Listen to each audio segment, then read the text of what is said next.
Hey guys, before we get to the recap, I do want to say something about the last thing I said about last week when I was talking about the Marlins, and I said something about the Mets with good, and I said fuck them with the Mets. I kind of say they deserve it and everything.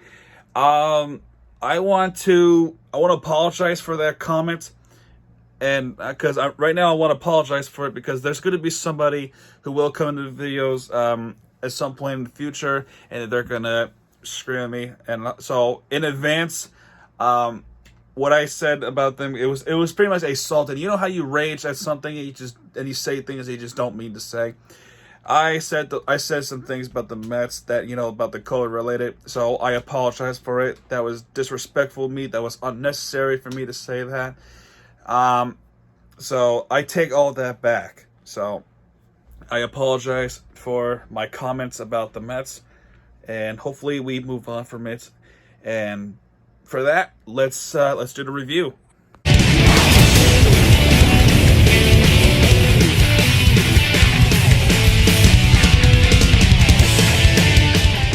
Hello, everyone watching Mirror TV, and welcome to Miami Sports Recap of the Week.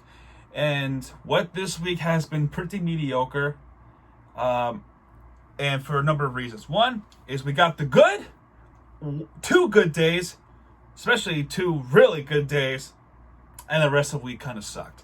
And we're going to talk about that. And this title is like the main event. And by the way, as you can see, there's a certain dress code of every team that deserve like the most highlights. And as you can see, this shirt is the one is worth mentioning, the main event. So before we talk about the Miami Heat, first things first is we need to talk about the Marlins. So the Marlins. So starting off with the Marlins is Monday the 24th, where it was actually a very drama. That game has a lot of drama in Washington. You have these home runs there coming from, say, somebody like, John Birdie, who that was his first home run of the year, and from that point on, John Birdie is an important topic of this week, so we're here to talk about him regarding the Marlins. So in the third inning, we got the walk from Washington, and that was like the only run of that inning, the third inning. Fourth inning, the Marlins completely had a breakout. They scored 6 runs, starting from a Jonathan VR single to left, and as a result, Brian Anderson scores and Jorge Alfaro scores that to make it 2-0. Then Matt Joyce singled to right, which was Alfaro and VR scored. Rojas the third, so that was like a good shot from them. Then another one from deep center from Jesus Aguilar, who was a big hitter, the kind of hitter that we need. So he hits a double. Matt Joyce and and Rojas scored. Miguel Rojas both scored and make it 6-0. And Corey Dickerson singled to right center, and Jesus Aguilar scored. Now, the fifth inning, right? What happened in that inning? I was disgusted. It was unacceptable performance. What happened in that inning was there was 2 easy plays that you could have easily had 2 outs, but instead there was 2 errors in that single inning. What happened was Brian Anderson throws it wide to first base, and that was I think there was an E5. Forgot the number, but there was an error on him. Then here comes John Birdie from center, who could have easily catch the ball. He completely misjudged it out at center, and the ball drops. And as a result, nobody out. Washington had somebody from third and second.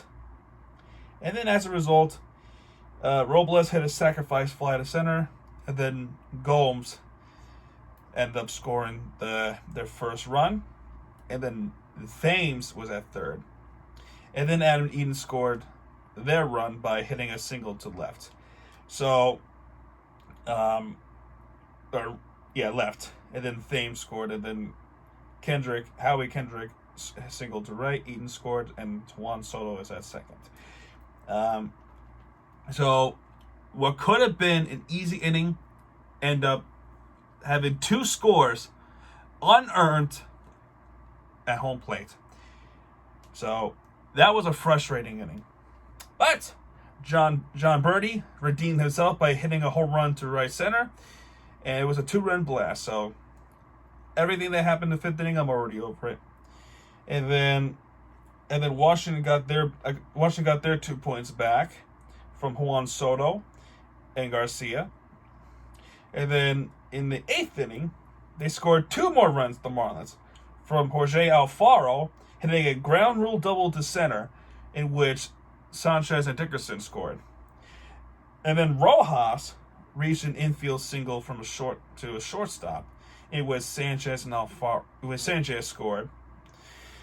And then that was pretty much all she wrote for that score. And for Washington, it was like watching something that's like a close game, which was a close game, and you're biting your fingernails for it, which is, oh man. Adam Eaton scores a 3-run blast to right, in which Robles and Turner scored. And that is your final score from Monday, which was 11-8.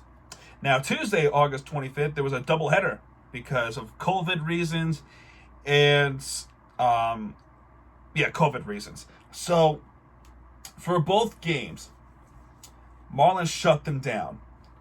The first game was 4-0. The second game was 3-0. Second game is the most convenient. So I want to pay attention to that game, because those are the games that have like these amazing one amazing defensive play, and then the play of the week for the Marlins was John Birdie stealing home from third to home. And he didn't just steal home.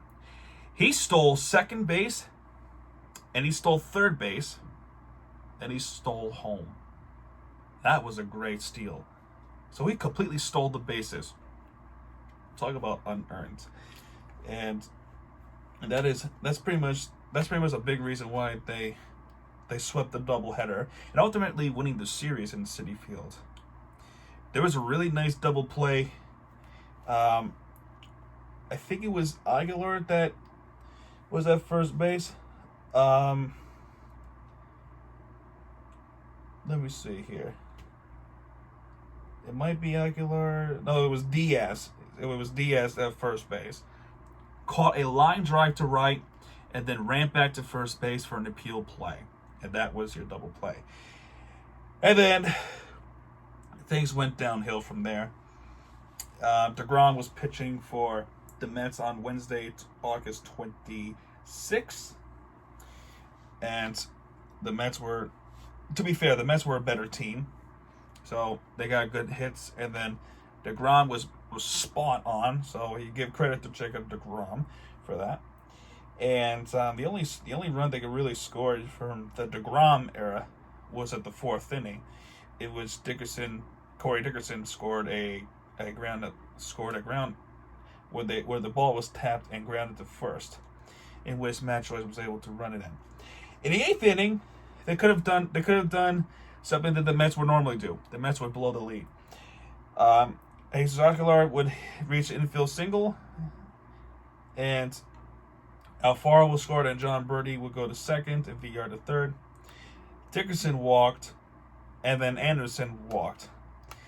And they tied the game 4-4, only to lose in a heartbreak for Wilson Ramos to score a base hit to right, in which Billy Hamilton scores, and that is the final score of the Mets. So they won 4-5. Now for Thursday, the 27th, the Marlins game was postponed, not for COVID reasons, but because what happened in Milwaukee or Kenosha in Wisconsin, and the Bucks decides to boycott their playoff game, let alone the entire sports world was boycotting one game. Um, this is the Marlins and the Mets did something that is truly heartwarming. They were out there for 42 seconds for a moment of silence, and then they walked off. And the reason behind 42 is Jackie Robinson. He was the first African American to break the color barrier, and we got what baseball is today. And we thank Jackie Robinson for it. So, and then speaking of Jackie Robinson, it was Jackie Robinson weekend, in which it was a pretty awful weekend for sports for me, and also for acting worlds with the actor who played the Black Panther and actually played Jackie Robinson. He passed away with colon cancer.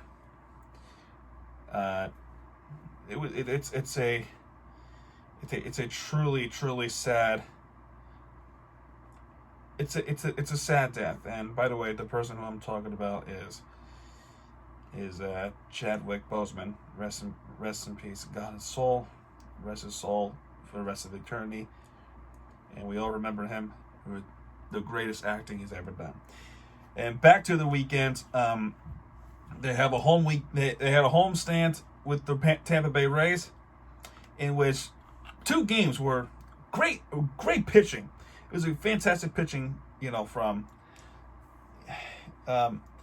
so great pitching from both the teams, the Rays and the Marlins.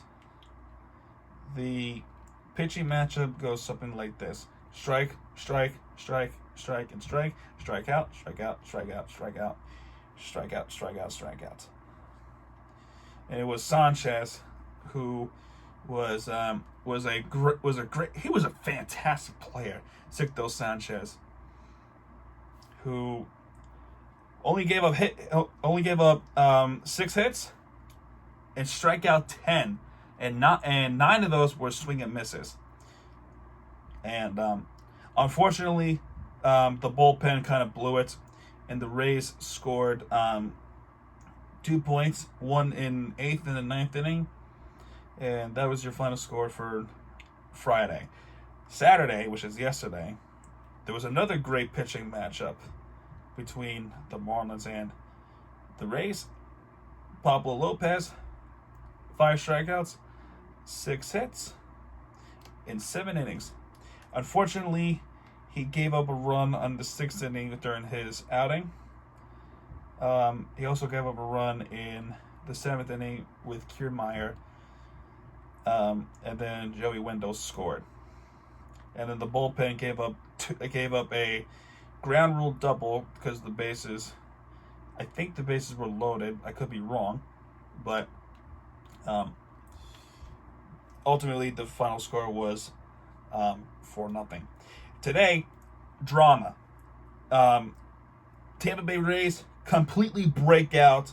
They broke out in the 5th inning, and slowly but surely, Marlins were making their way up. They scored 4 runs in the 7th inning, and the person who started that rally was Garrett Cooper, and that was pretty much it. And their pitching was solid, the Rays. So, and then coming up next tomorrow, we got the Mets at Citi Field, in which should be a winnable game. And if they don't win at Citi Field, then how are they going to win at all? Because they are 1-8 at home, and they're about 13 wins on the road. So if I double check the Marlins real quick, they are 1-8, 13-7 on the road, and that sucks. And people say they're Road Warriors, and they deserve to be called the Road Warriors because the way how they play in the home compared to how they play on the road. Because when they play on the road, expect a good result, unless you're playing against a good team like the Mets with DeGrom on the mound. If you're home, it's a different story. You got the Blue Jays coming down to Miami. You've got to beat the Blue Jays. It's plain and simple. If you don't, then there's something for me to judge you for it. Anyway, next team we're going to talk about is the Miami FC. Is a USL Soccer. So on Wednesday, pretty much the only team that I can actually no, I can talk. I'm going to talk about what happened on Sunday because on that day, I did episode 1, and I didn't get the chance to talk about that game. So what I'm gonna talk about that game first, and it was against Charlotte Independence, in which they scored their first goal. The person who scored it was Jake Airman. They scored at the 8th minute, but then what happened in that game was an equalizer. So let's see here. Equalizer was scored at the 15th minute, and it was Romario Williams scoring the equalizer in the 15th inning. And the game was a relatively boring game. So I don't want to talk about, back and forth. It was just I don't want to talk about it. Then all the way at the 86th minute, Thomas Granito scored what was ultimately a game-winning run. It was a game-winning score, and that ultimately puts the game away against Charlotte, and they win it 2-1. By the way, there was also a penalty shot that was missed by Romario Williams, but that was all put aside. So that was a great game. On Wednesday, when the protest was happening, this game is a completely different story. It was Charleston Battery just pretty much put the hammer on the nail of the coffin of the Miami FC. So that game was pretty something. Great game for Charleston. Logan Dula scored first in the 29th minute. He plays for the Battery. On the 34th minute, it was Romario Pigot. I think that's how you pronounce it. I'm sorry if I pronounce it wrong. Then the 53rd minute, it was Miguel Gonzalez scoring. And then the 63rd minute, and they pulled what was game, set, and match was Dante Marini. And that is ultimately Miami FC lose. Their next game is at Wednesday, 7:30, in which I'll talk about that game next week. And so Saturday, in which they have a rematch against Charleston Battery, but the difference is they play at home. So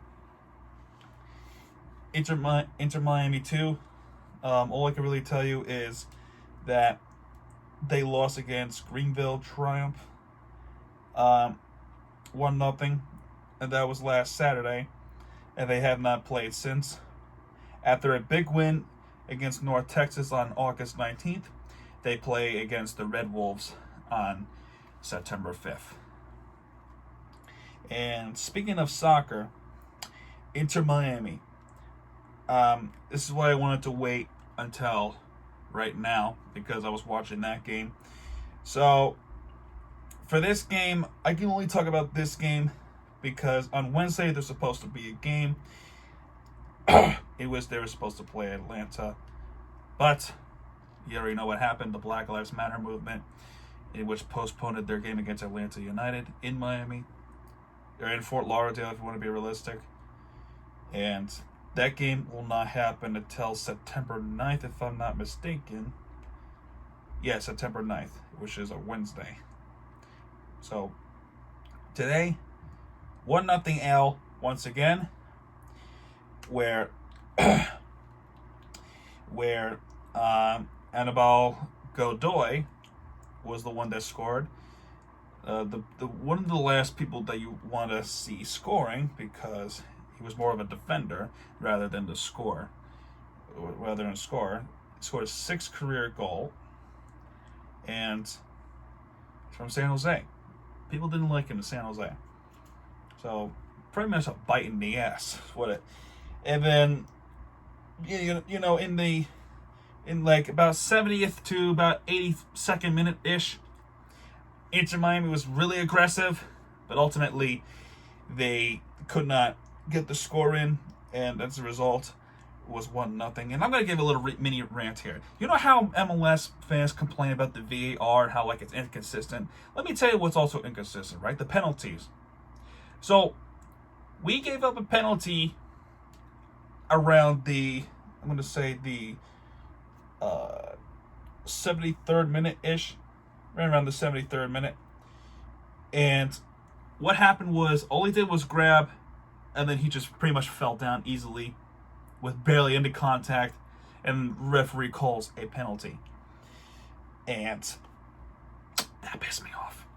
What I'm about to tell you later will piss us off even more. By the way, Henry Mukhtar missed the penalty, and it was hit by the goalpost, which took my breath away. So, and around the 79th minute, somewhere in between there was a not only collision, but there was a brought down of the penalty box at Nashville, who could have been called a penalty, but it didn't. You know why? Because the referees suck ass, and the referees are partly blamed for this, because how do you call a penalty that is like an easy brought down, but a hard brought down us, no penalty? Why? You know, it's stupid. And you want to talk about how inconsistency, right? That was bullshit. I'm not going to say that was inconsistent. That was inconsistently bullshit. So, referees, fuck you. But everything else, Inter Miami kind of looked a little weak. Yeah, I say that, except for the 70th minute to the 82nd minute, they were aggressive. And no, the stoppage time, they were aggressive, but not aggressive enough. Because between 70th and the 82nd minute, they were the most aggressive, and they had the best chance at it. No point. Dolphins play on September 13th. And with all that, the last thing I want to talk about, the main event, I'm sure that you see it's in the video title, is Miami Heat, in which they played Game 4 on Monday, August 24th, where they have the chance to sweep the Indiana Pacers, and they did just that.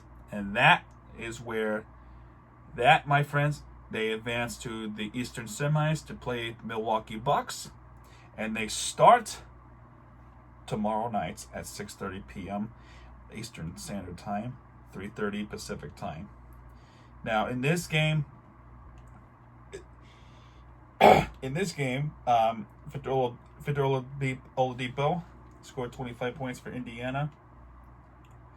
Bam Adebayo, who has 37 minutes of playing time in this game, in which he was okay. He scored 14 points. He rebounded. He had 19 rebounds, so he has a double-double with 6 assists. So there's a double-double for him. Jimmy Butler, 6 points, so he didn't do much in this game. So to be fair, he had an injury early in the game. It was a shoulder sprain, but he came back in the second half and he was okay. He didn't do much because he didn't want to hurt himself more. James Crowder scored 10 points. Goran Dragic scored 23 points, so he had a big game. So the player of that game, of course, is Goran Dragic. And Duncan Robinson only scored 5 points after a remarkable series against Indiana Pacers, who nearly tied the franchise record in the playoff game with both 3 throws made, with 7. If he scored his 8th one, he would have broke the record, but he didn't. The bench players was really good too.